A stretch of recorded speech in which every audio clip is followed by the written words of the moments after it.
मेज़बान जरना गुल एक मुलाकात जीनत के साथ प्रोग्राम में खिदमत है। नाज़रीन, जैसा कि आप जानते हैं कि इस प्रोग्राम में हर बार हम आपके साथ एक नई सेलिब्रिटी मेहमान शख्सियत को मिलाते हैं। हमारा मकसद यही होता है कि उसके कामयाबी के राज को, जिस मुकाम पर वो फाइज है, उसको खोलकर आपके सामने रख दिया जाए ताकि आपके लिए भी मशले राह साबित हो। तो जो शख्सियत हमारे साथ मौजूद है उनका ताल्लुक शोबा तालीम से है। शोबा तालीम एक उस्ताद जिसकी अहमियत से इनकार नहीं किया जा सकता, एक उस्ताद जो कि एक मामारे कौम होता है, नस्लों की बागडोर जिसके हाथ में होती है। आज हमारे साथ जो शख्सियत मौजूद है, असिस्टेंट रजिस्ट्रार NCBA दिशान। तो आइए इनसे बात करते हैं।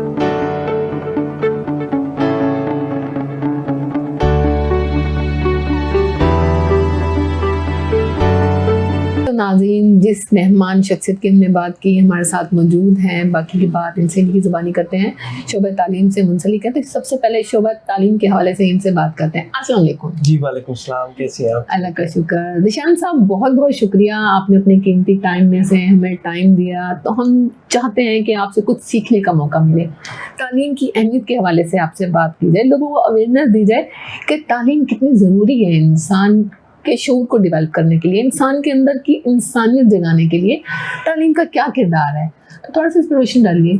बिस्मिल्लाहिर्रहमानिर्रहीम। क्योंकि ये मुझे तकरीबन 15 साल हो गए हैं एजुकेशन सेक्टर से मुंसलिक हुए हुए, और मैंने काफ़ी स्टूडेंट्स को देखा है, और उसमें बहुत सारे लर्निंग पर्सपेक्टिव भी हम सिखाते हैं यहाँ NCBND यूनिवर्सिटी मुल्तान कैंपस में।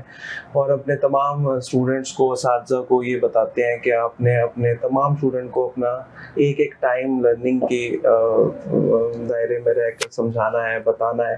देखिए जी, तालीम जो है वो किसी भी चीज़ का असासा है। किसी भी बंदे को अगर कोई स्किल नहीं आती, अगर वो तालीम हासिल करता है, तो एक डिग्री उसके लिए फर्स्ट अटेम्प्ट होती है किसी भी जॉब की तरफ, किसी भी कोई भी काम करने के लिए। अगर एक बंदा है, उसके पास ना रोज़ी है, ना पैसे हैं और ना तालीम है, तो वो डिफ़ॉल्टर कंसीडर किया जाता है हमारे माशरे में। तो इसलिए अगर तालीम है तो आपको पैसा भी मिल सकता है, आपको शऊर भी आ सकता है, आपको रिस्पेक्ट भी मिलेगी। अब हम इस शोबे से हैं एजुकेशन सेक्टर में, जो माना ही रिस्पेक्ट की वजह से जाता है, तो उसके साथ साथ हमारी क्वालिफिकेशन जितनी बढ़ती जाती है, हम उतना ज़्यादा अर्निंग भी करते जाते हैं। तालीम की अहमियत से दो राय तो नहीं है, लेकिन दिशान साहब, क्या आप नहीं देखते कि बहुत ही हायर एजुकेशन हासिल करने के बावजूद हमारे जो लोग हैं बेरोजगार फिर रहे हैं, तो तालीम की तरफ से डिसअपॉइंट होते जा रहे हैं। तो क्या समझते हैं, तालीम के मुकाबले में स्किल्स ज़्यादा लाजमी है, तालीम की अहमियत क्या रह जाती है? देखिए जी, ये है जॉइंट वेंचर। खाली डिग्री आपको कुछ नहीं दे सकती, जो डिग्री में सीखा हुआ है वो आपको दे सकता है। एक बंदा जब इंटरव्यू के लिए जाता है और वो अपनी डिग्री सामने रखता है और उससे सवालात किए जाते हैं, तो उन सवालात में अगर वो पूरा नहीं उतरता है, इट मीन्स कि उसने अपनी डिग्री में कुछ नहीं सीखा। और वो अगर ये शिकायत करेगा कि उसमें उसकी अपनी गलती है। तो आप जो टीचर्स होते हैं वो एक 3 घंटे के लेक्चर में अपना एक स्किल प्रोवाइड कर सकते हैं, अपनी टीचिंग दे सकते हैं, लेकिन वो पूरा एक इंसान तैयार नहीं कर सकते। वो कुछ लर्निंग स्किल्स इंसान की, स्टूडेंट की अपने अंदर से भी उजागर होती हैं, सीखने की, समझने की। तो ये एक ऐसा म्यूचुअल इफेक्ट है जो कि आपको एक जॉब दिलवा सकता है, आपको एक बिजनेस खड़ा करने का मौका दिया जा सकता है। अब जितने भी बड़े बड़े आप देखेंगे जॉब होल्डर्स या इंटेलेक्चुअल पीपल है, उनके पास ऐसे आइडियाज़ आते हैं जो उनकी तालीम ही उनको शऊर देती है, और उसकी वजह से वो अपने फील्ड में बहुत ज़्यादा एक्सपर्ट गिने जाते हैं। तो ये म्यूचुअल इफेक्ट है स्किल्स का और एजुकेशन का। अगर आपके पास स्किल एजुकेशन नहीं है तो आपको बोलने का तरीका नहीं आ सकता, आपको कम्युनिकेट करने का तरीका नहीं आ सकता, लोगों से मिलना जुलना नहीं आ सकता। लेकिन अगर आपके पास एजुकेशन है और स्किल भी नहीं है तो ये भी एक नेगेटिव इफेक्ट है, क्योंकि आप कुछ कर नहीं सकते, कुछ बता नहीं सकते। डिग्री का खाली एक सफ़ा आपकी बयान कर देता है पूरी हिस्ट्री। तो आपको सीखना भी है, आपने क्वालिफाई भी होना है और फील्ड में अपना लोहा भी मनवाना है। तो ये म्यूचुअल फैक्टर है। माशाल्लाह से आज आप जिस मुकाम पर फाइज हैं, अपनी मेहनत के बायस आपने एक जगह बना ली है, तो क्या कहेंगे, इसका क्रेडिट किसको जाता है? इस फील्ड का ही इंतखाब क्यों किया आपने? हमारे क्योंकि बैकग्राउंड, मैं शेख फैमिली से बिलोंग करता हूँ, तो हमारा बैकग्राउंड बिजनेस से है। Most of the Sheikh families dependent on businesses.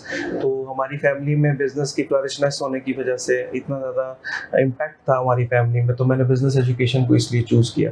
Secondly जो इस फील्ड में, बिजनेस फील्ड में आने की मेजर वजह ये थी, और एजुकेशन में मेजर आने की वजह ये थी कि हमारे वालिदैन ये चाहते थे कि जो हम नहीं पढ़ सके वो हमारे बच्चे उस तालीम की हद को पार करें। तो इसमें अल्हम्दुलिल्लाह मेरे वालिदैन का बहुत ज़्यादा असर व रसूख है, बल्कि मैं कई पॉइंट पे आके डिसहार्ट भी हो गया कि मैंने शायद आगे तालीम नहीं मुझे हासिल करनी चाहिए, लेकिन उन्होंने मुझे किसी भी राह पे छोड़ा नहीं और उन्होंने मुझे तालीम के लिए राग़िब भी रखा कि आप आगे और पढ़ें। और अल्हम्दुलिल्लाह now I am in PhD और डॉक्टरेट की डिग्री के लिए मैं इंशाल्लाह तैयार हूँ। हाँ सर, जिस तरह बातों के दौरान आपने बताया कि आप शेख फैमिली से ताल्लुक़ रखते हैं, जी।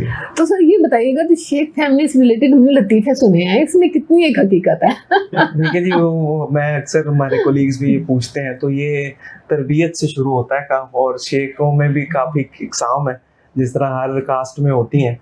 तो अल्हम्दुलिल्लाह मेरे से कोई भी ये समझ नहीं सकता मुझे कि मैं वाकई कौन से वाला शेख हूँ, क्योंकि अब आप बताएं आप कौन से वाला शेख है? हम फराख दिल शेख हैं जी। तो इंशाल्लाह लेकिन फराख दिल और शेख ये दो अलग मीनिंग में आ जाते हैं। नहीं, हम इसको, ये भी जॉइंट वेंचर है तो हम फराख दिली से ही शेख जो है ना रिप्रेजेंट होते हैं अपने कल्चर सोसाइटी में भी। मतलब मेरे पास कोई भी बंदा आ जाए तो मैं उसकी हेल्प करने से नहीं रुकता, और उसके लिए फाइनेंशियली भी और मॉरली भी उसकी हेल्प करता हूँ। और अल्हम्दुलिल्लाह मुझे मेरे डायरेक्टर साहब भी इस चीज़ को अप्रिशिएट करते हैं, मियां मोहम्मद जहांगीर साहब, कि उन्होंने कभी भी मुझे शेख होने का कभी भी मुझे कोई तमगा नहीं दिया। तो ताना या तमगा? ताना भी दिया। तो अल्हम्दुलिल्लाह I am very much satisfied, और मुझे भी कास्ट का एक ऐसा डिफरेंशिएशन मिली है जो मुझे एक लेवल पे ले जाती है, मेरी पहचान बन जाती है। तो अल्हम्दुलिल्लाह I am very much satisfied by the cast and by the field I am choose. शेखों में एक बड़ी अच्छी बात होती है, वो अपनी तालीम के साथ साथ स्किल्स लाजमी देते हैं, अपने बच्चों को छोटी उम्र से ही मेहनत पे डाल देते हैं। उनको पता होता है कि बच्चे ने कमाना कैसे है, बच्चे के अंदर ये एहसास हो कि उसने पेन कैसे लेनी है, अर्निंग कैसे करनी है। बड़े होने तक उसे तजर्बा हासिल हो चुका होता है कि जब वो कुछ करना चाहे तो वो प्रिपेयर होता है। एग्जैक्टली ऐसा ही है, क्योंकि ये ब्लड का है, जीन्स में होता है ये। और आप जितने भी बड़े मेल ऑनर्स या बिजनेस फैमिलीज देखेंगे, उसमें जीन्स का जो रोल है, यानी जो जेनेटिक्स है, या बचपन से ही घर में बात होना, घर में इस तरह की बातें बिजनेस से रिलेटेड होना, वो आपको एक ग्रूमिंग देती है, आपको एक पहला पॉइंट देती है जिसपे आपको बच्चे को सोचने पे मजबूर करता है। तो हम अल्हम्दुलिल्लाह अपने बच्चों को ये बावर कराते हैं कि आपने अपनी सेविंग्स भी रखनी है, आपने इन्वेस्ट करना है तो उसका कोई फ़ायदा आपको होना चाहिए, अपने एसेट्स को लूज मत करें। तो ये वो फैक्टर्स हैं जो हर फैमिली को सिखाने चाहिए। सेविंग्स रखनी है या सेविंग्स को खर्च भी करना है? जी, ये असल में सेविंग्स को सही जगह पे लगाने का पर्पस जो है ना वो समझाना होता है बच्चों को, क्योंकि आजकल इस तरह की इन्वायरमेंट आ गई है कि बच्चों को ऐसी चीज़ें मुयस्सर आ गई, मोबाइल फ़ोन्स हैं या फैशन प्रोडक्ट्स हैं। जिस तरह मेरी PhD फैशन इंडस्ट्री पे मुंसलिक है, मैं उस पर कर रहा हूँ, सस्टेनेबल फैशन पे। तो अब हम ये ऑब्जर्व कर रहे हैं कि 80% ऑफ बजट जो ह्यूमन बीइंग का है वो फैशन के ऊपर लगता है, जो एक फीमेल का 60% और मेल का 40%। तो अल्हम्दुलिल्लाह के हमें यहाँ पे सोचना चाहिए, मेरी PhD ये मुझे बता रही है अल्हम्दुलिल्लाह कि हमने कौन से डिसीजन आने वाले वक्त में लेने हैं। तो अपने बच्चों को भी हम सिखा रहे हैं इंशाल्लाह, और अब मैं तमाम लोगों को भी ये कहूँगा जो शेख फैमिली से हैं या जो शेख फैमिली से नहीं है, कि आजकल के दौर में महंगाई की वजह से अपनी सेविंग्स को सही जगह पे इन्वेस्ट करें, और तालीम उसमें सबसे पहले है, हेल्थ उसके बाद है, और अल्टीमेटली ये सिलसिला पे इस तरह जारी रहता है। अच्छा, कितने बहन भाई हैं आप? माशाल्लाह से बाकी बहन भाई भी तालीमी मैदान में इतना ही आगे हैं? जी अल्हम्दुलिल्लाह मेरी 2 सिस्टर्स हैं जी, जो मेरे से छोटी हैं, वो दोनों एजुकेशन इंडस्ट्री से रिलेटेड है। और हमारे वालिदैन की भी एक ख्वाहिश थी, मेरे वालिदैन की, कि हम तमाम बहन भाई बहुत अच्छी पोस्ट पे रहें। तो एक सिस्टर मेरी D.Pharm जो फार्मेसी डॉक्टरेट है, डॉक्टर ऑफ फार्मेसी, और एक मेरी सिस्टर ने PhD बिजनेस एडमिनिस्ट्रेशन जो मेरी ही फील्ड है उसमें किया है। भाई आप एक हैं? जी, मैं एक ही भाई हूँ और बड़ा हूँ सबसे। आपके बच्चे वगैरह शादी? जी, मैं मैरिड हूँ, मेरा एक बेटा है माशाल्लाह, और वो उसको भी हम यही तालीम दे रहे हैं कि आप अच्छी एजुकेशन लें और अच्छी फील्ड में अपने आप को ग्रूम करें। अल्हम्दुलिल्लाह I am going very well, और मैं सेटिस्फाइड हूँ कि मैं अपने बच्चे को सही तरह से तरबियत दे पा रहा हूँ। अच्छा, इसके अलावा अगर बात की जाए, आप मार्केटिंग से भी रिलेटेड हैं जी, तो मार्केटिंग के हवाले से आपने शोबा तालीम का इंतखाब किया, और शोबा तालीम में मार्केटिंग को ही क्यों सिलेक्ट किया? देखिए, कोई भी बिजनेस की जो रग है या जो बैकबोन है वो मार्केटिंग है। अगर आप मार्केटिंग नहीं करते, सोए रहते हैं, आपको कोई नहीं जानेगा, पहचानेगा। जो की पॉइंट है किसी बिजनेस को फ्लरिश करने का, सोशल मीडिया हो मार्केटिंग होती है, प्रिंट मीडिया हो मार्केटिंग होती है, तो हर चीज़ marketing above the line, below the line. तो ये मार्केटिंग की ऐसी टर्मिनोलॉजीज़ हैं जो कंज्यूमर को और होने वाले कंज्यूमर को, जिनको हम प्रॉस्पेक्ट्स कहते हैं, उनको आपके बिजनेस तक लेकर आती है। तो मार्केटिंग ही की प्लेयर है, की एस्पेक्ट है जिसकी वजह से बिजनेस आपका फ्लरिश होता है। तो इसलिए मेरा ये इंटरेस्ट था कि मैं ये टेक्निक सीखूं, वो सब्जेक्ट को थोड़ा सा अबूर हासिल करूं कि मार्केटिंग एक्चुअली परफॉर्म कैसे होती है। तालीम के शोबे में कितना अरसा हो गया इससे मुंसलिक हुए? करियर का आगाज़ कब किया आपने? जी, मेरी पहली होम ट्यूशन जो थी वो MBA के बाद थी, और मैंने होम ट्यूशन से शुरू किया था, और मैंने उसके बाद फिर अपनी जो फील्ड है उसको यूनिवर्सिटी लेवल तक मैं ले गया, और अब मैं यूनिवर्सिटी लेवल को ही पढ़ाता हूँ, और उसमें MPhil के स्टूडेंट्स हैं और MBA मास्टर्स के स्टूडेंट्स हैं, उनके लिए मैं टीचिंग भी करता हूँ। अब मैं एडमिनिस्ट्रेशन में भी हूँ, और अभी रिसेंटली मुझे डायरेक्टर साहब मियां मोहम्मद जहांगीर साहब ने डिप्टी डायरेक्टर इवनिंग स्कूल बनाया है, और इंशाल्लाह हम इवनिंग स्कूल अब शुरू कर रहे हैं NCBND मुल्तान सब कैंपस में, और उसमें 4 बजे से 7 बजे उन लोगों के लिए क्लासेस लगा रहे हैं जो जॉब होल्डर्स हैं, जो फ्रीलांसर्स हैं, रात को जागते हैं और सुबह क्लासेस नहीं ले सकते, उनके लिए स्पेशल डिज़ाइन प्रोजेक्ट हमने किया है। और इवनिंग स्कूल में हम तमाम जॉब सीकर्स को जो फर्स्ट अपने घर के मामलात में मॉर्निंग में निभाना चाहते हैं, उनको निभा कर इवनिंग में क्लासेस ले सकते हैं और अपनी तालीम को पूरा कर सकते हैं। यहाँ पे कितना अरसा हो गया आपको? जी, मैंने ये 2014 में ज्वाइन किया था as a visiting faculty member, लेकिन बाद में 2015 में मैंने परमानेंट किया इसको ज्वाइन। तो अल्हम्दुलिल्लाह ने माशाल्लाह से काफी लंबा अरसा हो गया आपने ज्वाइनिंग के लिए, ऑफर्स भी आती होंगी। हाँ जी, हाँ जी। माशाल्लाह से इतनी एबिलिटी है और माशाल्लाह से जिस मकाम पर है, तो आपने कोई अपॉर्चुनिटी अवेल क्यों नहीं की? अपॉर्चुनिटी अवेल इसलिए नहीं की क्योंकि मैं अपने वाले साहब से जब भी पूछता था तो वो कहते थे कि भी आपको यहाँ कोई दिक्कत हो तो फिर आप चेंज करें, और वो पंजाबी में हम कहते हैं कि पत्थर अपनी थां ते भारी होता है। तो जहाँ हम बैठे हैं अल्हम्दुलिल्लाह हमारे डायरेक्टर हमारे लिए अप्रिशिएट करते हैं हमें। हमारे प्रोडाक्टर डॉक्टर तारिक महमूद अंसारी साहब मुझे आगे लेकर आते हैं, और कुलीग्स जितने भी हैं सपोर्टिव हैं। मुझे कभी भी ऐसा एनवायरनमेंट नहीं लगा कि कोई पॉलिटिकल गेम हो रही हो, या अल्हम्दुलिल्लाह मुझे कभी भी ऐसा मैं नहीं फील किया कि ओपरापन कोई हो जिस तरह। माशाल्लाह से जितनी देर हो गई है आपके पत्थर को रखे हुए, 1-2 किलोमीटर तो नीचे गहरा हो गया होगा। नहीं माशाल्लाह, मैं इसको और चाहूँगा कि डीप हो, क्योंकि यही आपकी रास होती है, यही आपकी रूट्स होती हैं, और यही लोग मुझे बुलाते हैं अगर तो इसी की वजह से बुलाते हैं। मेरे पास अपना तो सिर्फ क्वालिफिकेशन है, बाकी I am much appreciated by the NCBND administration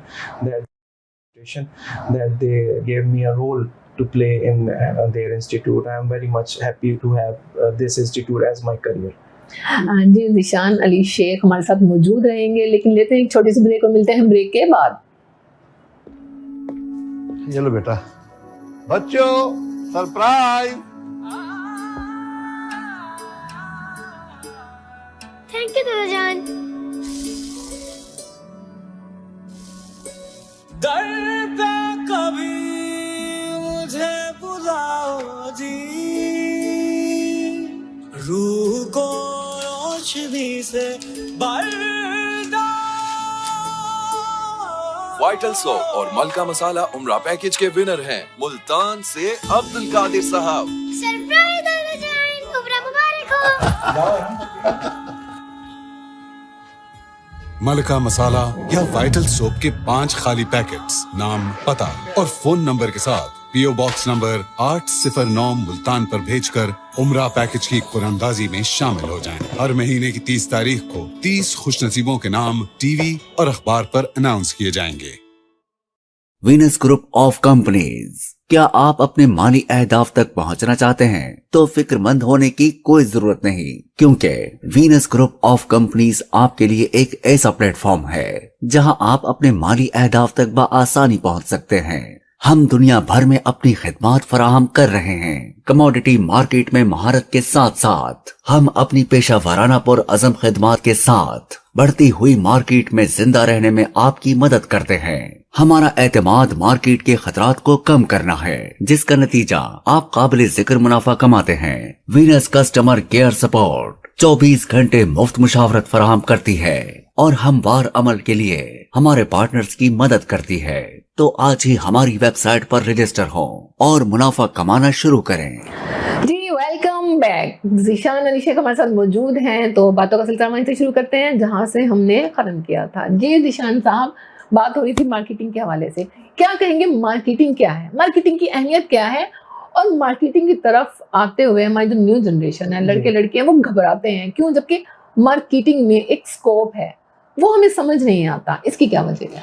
देखिए, हम बहुत सारी चीज़ें हमारी ऑर्गेनाइजेशंस मिक्स कर देती हैं। जो हमने पढ़ा है सेल्स एंड मार्केटिंग का पर्सपेक्टिव, जबकि सेल्स एक डिफरेंट चीज़ है, मार्केटिंग एक डिफरेंट चीज़ है। तो हम हायर करते हैं अपने लोगों को, सेल्स एंड मार्केटिंग करवाते सेल्स हैं, मार्केटिंग नहीं करवाते। मार्केटिंग एक ऐसा काम है जिसमें आप designing of ads, advertisement, how to target the consumers, ये तमाम चीज़ें परफॉर्म करते हैं जो हमारी इंडस्ट्रीज़ में नहीं हो रही। अब जो फील्ड में जाता है बच्चा सेल्स के लिए, वो घबरा जाता है, परेशान होता है, और वो गर्मी इतनी शिद्दत में, और वो कहता है कि मैंने इतनी डिग्री ली भी है तो मुझे कोई ऑफिशियल जॉब मिलनी चाहिए। तो इस तरह की कुछ डिसअपॉइंटिंग स्टेजेस हैं जिसकी वजह से मार्केटिंग सेल्स में लेकिन सिस्टम में ऐसा क्यों है कि मार्केटिंग की जॉब का कह के आपसे सेल्स का काम लिया जाता है? तो ये ऐसा क्यों है? सिस्टम सही नहीं है या इसको यूटिलाइज सही नहीं किया जा रहा है, या जो मार्केटिंग की तालीम हासिल करके आते हैं उनमें इतनी एबिलिटी या शोर नहीं होता कि उन्हें पता हो कि मार्केटिंग है या सेल्स है, हमने काम क्या करना है, कैसे करना है? इसमें ज़्यादातर जो प्रॉब्लम है वो प्राइवेट सेक्टर में ज़्यादा इसलिए आता है क्योंकि हम जो कंपनी चलाते हैं वो सेल्स के बेस पे चलाते हैं। जिस कंपनी की सेल्स ज़्यादा होगी वो लाजिम बात है अच्छा ग्रो करेगी, तो मार्केटिंग कहीं पीछे चली जाती है। अब marketing, designing, purpose, perspective, target customer, वो कहता है, जो इंडस्ट्री होती है वो कहती है कि सेल लेकर आओ, मुझे कंज्यूमर के बारे में मत बताओ।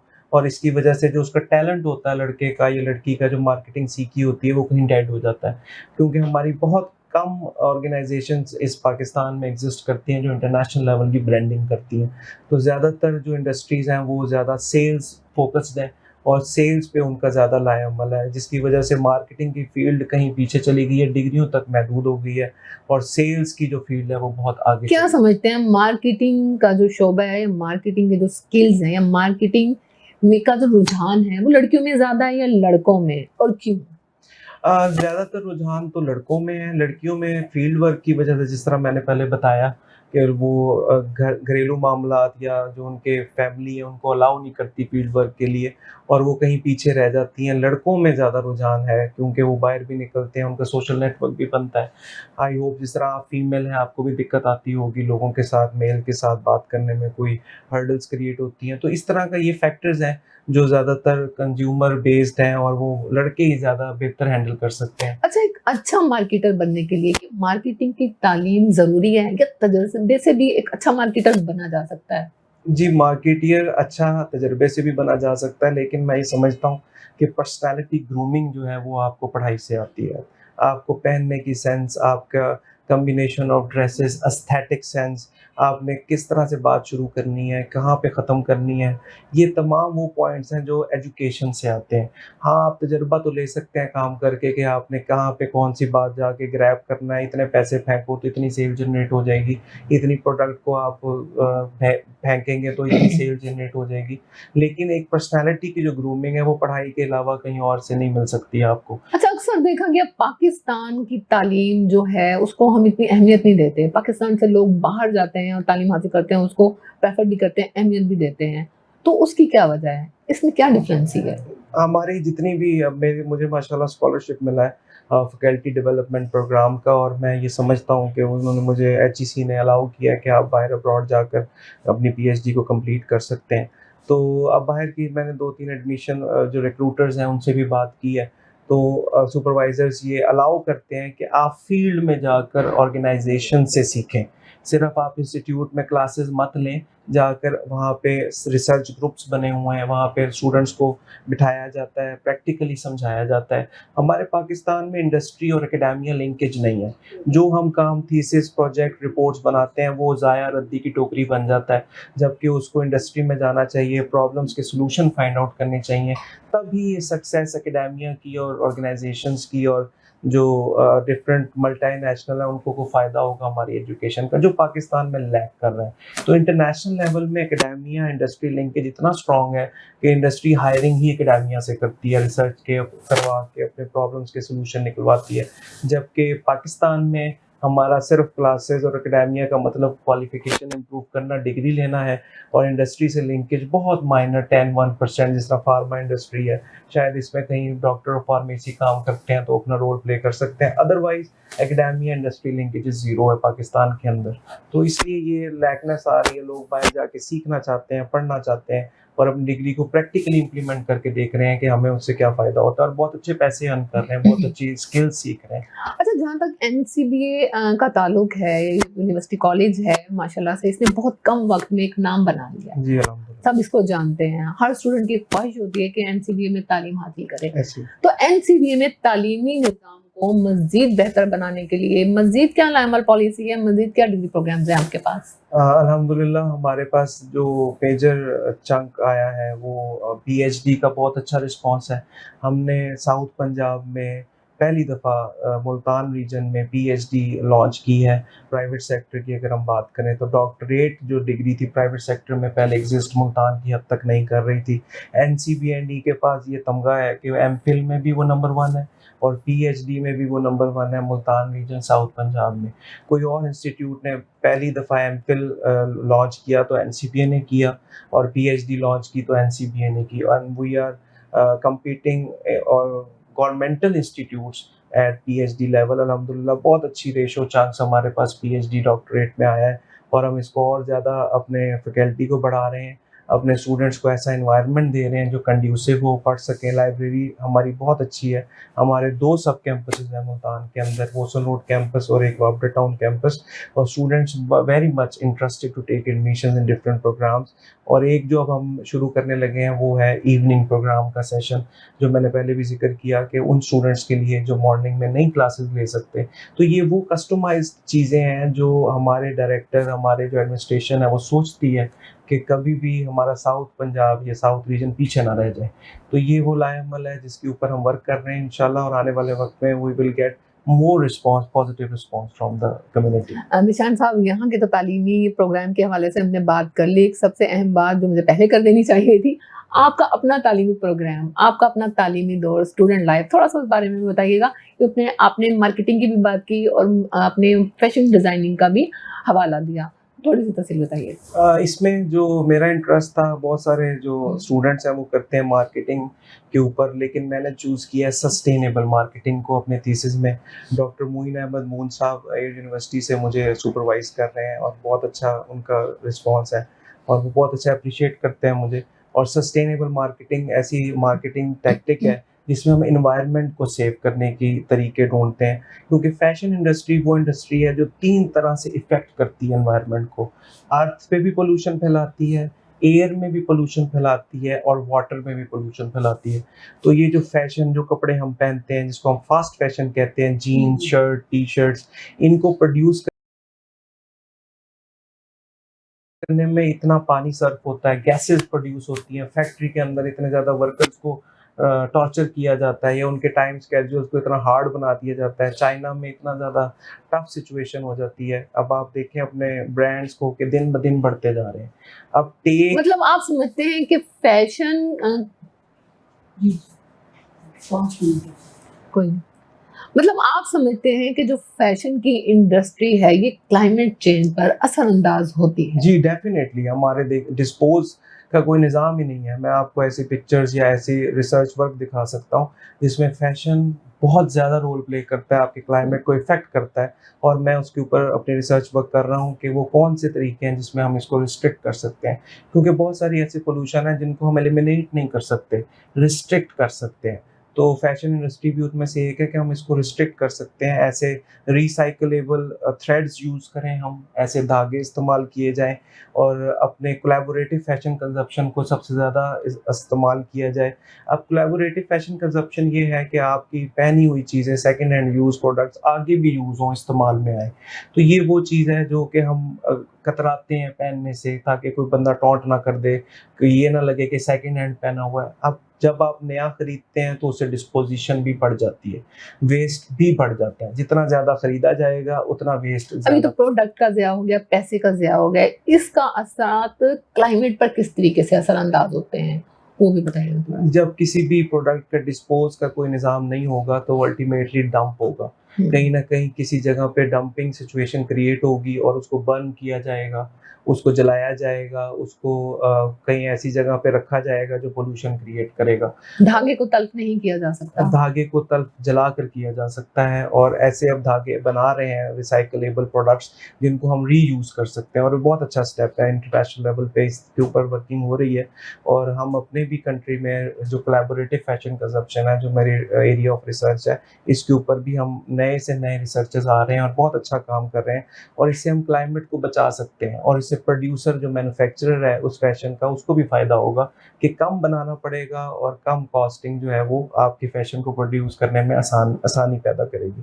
तो ये समझाना चाहिए हमें कंज्यूमर को भी, मैन्युफैक्चरर को भी, कि कम खरीदा जाए ताकि डिस्पोज भी कम हो। इससे हमारा क्लाइमेट बेहतर होगा, अर्थ पे भी एयर पोल्यूशन भी रिड्यूस होगी और वाटर पोल्यूशन। एक मिनट प्रोफेसर साहब आप देखिए, क्योंकि अभी आपने बताया कि जो कपड़े का यूज़ है, जो ड्रेसेस का यूज़ है, वो ख़वातीन में ज़्यादा होता है। मतलब हमने मेहंदी में, हमने ओपटन में, हमने किसी भी इवेंट में कोई सूट पहना, उसके बाद वो ख़त्म हो गया, हम दोबारा नहीं पहनते, वो या पड़ा रहता है या बेकार हो जाता है, हम किसी को दे देते हैं, या वो रद्दी की टोकरी में जाता है।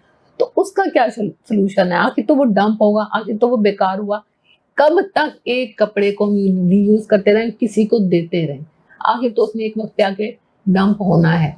तो उसका सोल्यूशन क्या होगा कि उसको खुद से जला दिया जाए, क्योंकि बार बार रीयूज करना या किसी को देते रहना ये भी मुमकिन नहीं है। इसमें ये होता है कि हम दो तरह से इसको करते हैं। एक तो रीयूज का मतलब है कि दोबारा से उसको रीमैन्युफैक्चर करना, यानी उसको मुकम्मल तौर पे ऐसा बना दिया जाए कि वो धागे की फॉर्म में आ जाए और हम उसको दोबारा रीयूज करें।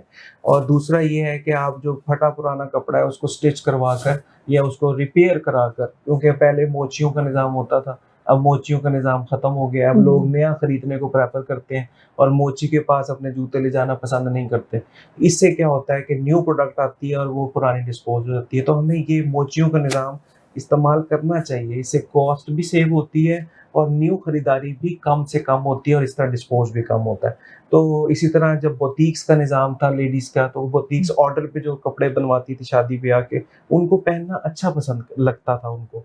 जबकि आप बने बनाए सूट लेती हैं तो उनको 2-3 दिन बाद आपका दिल भर जाता है और उसके बाद नया खरीदने की जो चाह है वो बढ़ जाती है। तो ये जो सेंस ऑफ डिस्पोजिशन है इसको समझना चाहिए। कपड़ा दोबारा से दोबारा रीयूज होने के लिए ऐसे थ्रेड्स बनाने पड़ेंगे रिसाइकलेबल के, ताकि उसको डिस्पोज करके दोबारा रीमैन्युफैक्चरिंग की तरफ लेकर आया जाए। तो इस तरह की टैक्टिक्स टेक्निक्स जो हैं वो हमें सीखनी चाहिए।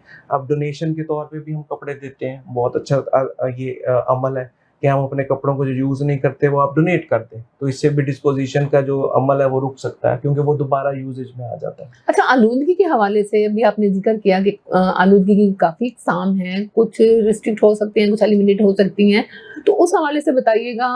मतलब क्लाइमेट के हवाले से चले मेरे नाज़रीन को पता लग जाए कि फैशन डिज़ाइनिंग किस तरीके से असरअंदाज हो रही है और आलूदगी की कितनी इकसाम है जो हमारी नज़रों से दूर है, जिससे हम बेखबर हैं, जिसको रोका जा सकता है या जिसका सद्देबाब मुमकिन नहीं, या जिसको कंट्रोल करना मुमकिन है।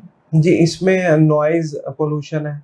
आप आम रोड पे चल रहे होते हैं, आप हमसायों से तंग हैं, आपके जो घरेलू मामलात हैं वो इफ़ेक्ट हो रहे होते हैं, आपको बाहर से नॉइज़ आती है, आपकी तवज्जो वहाँ पे मूव हो जाती है, ट्रांसफ़र हो जाती है। इसको आप रिस्ट्रिक्ट तो कर सकते हैं, आप इस एनवायरनमेंट में रोक नहीं सकते, इसको एलिमिनेट नहीं कर सकते, ख़त्म नहीं कर सकते। जिस तरह ये कमरे में हम मौजूद हैं, अगर हम इधर इसको नॉइज़ लेस कर दें ये पॉसिबल है, लेकिन आपको बाहर जाकर दोबारा उसको फेस करना पड़ेगा। तो इस तरह की कुछ पोल्यूशन की इकसाम है जिनको हम रिस्ट्रिक्ट तो कर सकते हैं, एलिमिनेट नहीं कर सकते। इसी तरह वाटर पोल्यूशन है, जब गैसेस निकलती हैं या ऐसा मवाद वेस्ट का और निकलता है फैक्ट्रियों में से, तो वो आबी हयात को नुकसान पहुंचाता है। ये तमाम तर प्रोड्यूसर्स, मैन्युफैक्चरर्स को सोचना पड़ेगा फैशन इंडस्ट्री के कि हम जो प्रोड्यूस कर रहे हैं, जीन्स बना रहे हैं, अब आपको शायद इल्म हो कि जो पानी सर्फ होता है एक जीन्स के ऊपर 80% कंजप्शन वाटर की जीन्स के ऊपर है, यानी कि कलर मटेरियल को गिनकर उसके जो रॉ मटेरियल है उसको गिनकर 80% वाटर जो है वो एक जीन्स को बनाने में लगता है। तो अब आप कंजप्शन ऑफ वाटर देख लें, हमारे पास पानी दिन ब दिन नीचे से नीचे हुए जा रहा है और सतह समंदर से, और बहुत सारी जो प्रिजर्वेशन हैं वो हम सोच रहे हैं। तो हमारे पास असल में ये बहुत ज़्यादा क्लाइमेट इफेक्ट आ रहा है, जो उसको सबको बैठ के एकेडेमिया को और इंडस्ट्री को सोचना पड़ेगा कि इसको कैसे रिड्यूस किया जा सकता है, और अगर पॉसिबल है तो उसको एलिमिनेट कैसे किया जा सकता है। फैशन इंडस्ट्री से जो असरात मुरतब हो रहे हैं क्लाइमेट चेंज पर, आप क्या समझते हैं, एलिमिनेट हो सकते हैं, उनका सद्देबाब मुमकिन है? जी बिल्कुल एलिमिनेट हो सकते हैं, बट उस पर हम सबको मिलकर काम करना पड़ेगा, मैन्युफैक्चरर्स को भी, इवन कंज्यूमर को भी सोचना पड़ेगा। अब अक्सर आप जाएं तो आपको एक हैंड बैग दिया जाता है जिसका 40 रुपये वो कीमत बताते हैं कि ये जी शॉपर बैग ख़त्म कर दिए गए कपड़े का, आपके पास हैंड बैग है, इसमें चीज़ें डालें, और हम वो 40 रुपये देने से घबरा जाते हैं, हालांकि हमारे पास 6000 की चीज़ है। तो हम उसको एनवायरनमेंट को सेव करने के लिए वो बनाया जाता है, लेकिन हम इस राग़िब भी नहीं होते हैं, हम उसको परचेज़ करने की दिक्कत ही महसूस नहीं करते कि हम उसको ख़रीदें और एनवायरनमेंट को सेव करें। तो इस तरह कंज्यूमर को, प्रोड्यूसर, मैन्युफैक्चरर सबको सोचना पड़ेगा, मिलके बैठना पड़ेगा, और इसको एक कम से कम पहला स्टेप रिस्ट्रिक्शन का है, फिर एलिमिनेशन की तरफ हम तो ये जा सकते हैं। अवाम को अवेयरनेस देने के लिए, उनको आगाही देने के लिए, उनको शऊर देने के लिए आप क्या समझते हैं किस तरीके से काम करना चाहिए कि उनको इसकी अहमियत का अंदाजा हो? मेरे नज़रिए में या मेरे मुताबिक गवर्नमेंट को भी अपना रोल प्ले करना चाहिए। रिसाइकलेबल प्रोडक्ट्स के ऊपर फोकस रखें, ऐसे ऑर्गेनाइजेशंस को टैक्स फ्री करें जो ऐसी प्रोडक्ट्स बनाते हैं जो रिसाइकलेबल है, दोबारा रीमैन्युफैक्चर हो सकती हैं, और प्रमोट करें ग्रीन एनवायरनमेंट को, इको एनवायरनमेंट को, ग्रीन फैशन को, इको फैशन को। जब तक आप इसको प्रमोट नहीं करेंगे, बाहर से माल आता रहेगा चाइना से और बिकता रहेगा, डिस्पोज होता रहेगा। एक छोटे बच्चे की जब एज बदल जाती है वो नई शर्ट खरीद लेता है, पुरानी वाली शर्ट वो डंप हो जाती है। इसी तरह रीयूजेबल प्रोडक्ट्स बनाई जाएं ताकि आने वाले जो भी नई जनरेशन है उसको अपने एनवायरनमेंट के बारे में इल्म हो और वो सेव करे, green environment, eco environment, sustainable environment की तरफ मूव करें। तो गवर्नमेंट का भी रोल इसमें बहुत ज़्यादा है, प्राइवेट सेक्टर का रोल भी बहुत ज़्यादा है, लेकिन इसमें हमें चाहिए कि बैठें और एक गुफ्तगू करें। अब तो यूनाइटेड नेशन ने भी कह दिया है कि हम उन कंट्रीज़ को प्रमोट करेंगे जो सस्टेनेबिलिटी की तरफ जाएंगे, और हमने अभी तक कोई स्टेप इसमें नहीं लिया अनफॉर्चुनेटली।